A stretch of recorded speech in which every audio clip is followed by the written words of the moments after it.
I do it because I know that kids will benefit.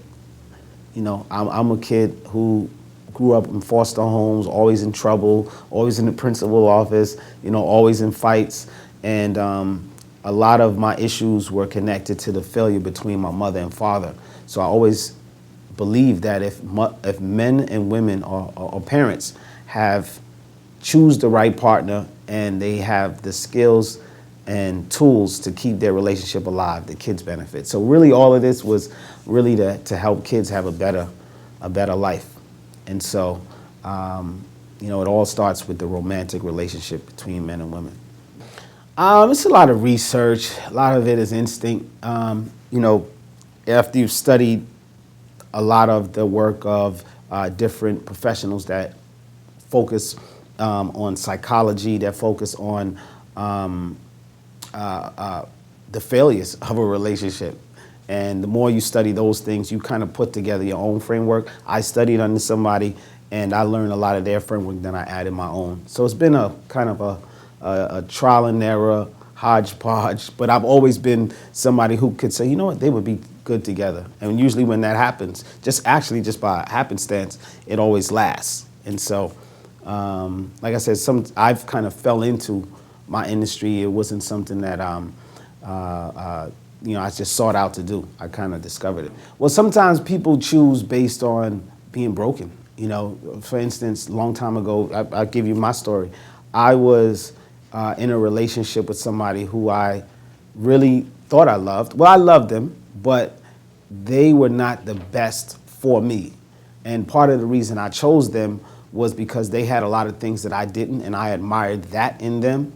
And I was kind of like afraid to be alone. I didn't spend enough time alone to really know what I needed. And so I was somebody who always was more comfortable trying to prove myself.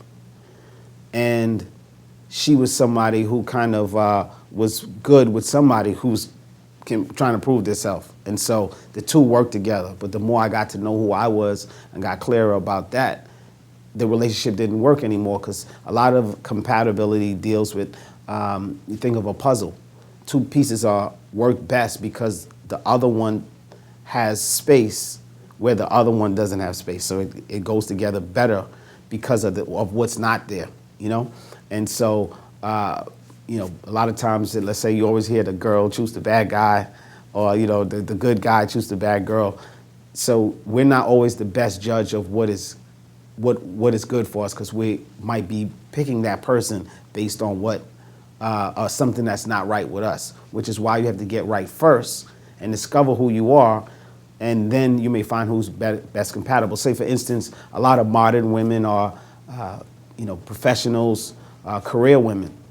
Career women usually are more compatible with men who are more nurturing, more homemakers, and so you'll find a better fit in that way. But if you are a progressive, you know, a professional woman, and you try to get a professional man, sometimes there's a competitiveness that happens. So, you know, some of the ideas, this is the best way to say it, some of the ideas that we have about relationships are nurtured into us by society, by, you know, Disney, you know, believing that in the fairy tale.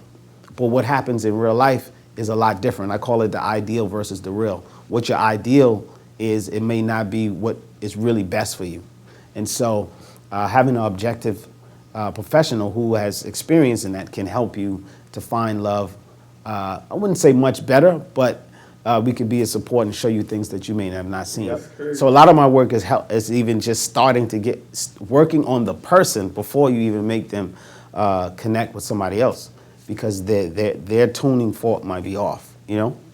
And like you say, that cognitive dissonance where you have, you know, a perception of what you think something should be, and then what the reality is off. And so you got to get them back in harmony, you know, because dissonance means disharmony. It's, you know, a dissonant, which comes from music. It's a dissonant note. So if you hear someone playing, you just hear, you're like, hey, that doesn't fit. So that means that your perception of reality is not in harmony. So it's a process. It's definitely a process. Thank you for watching A Wise Way.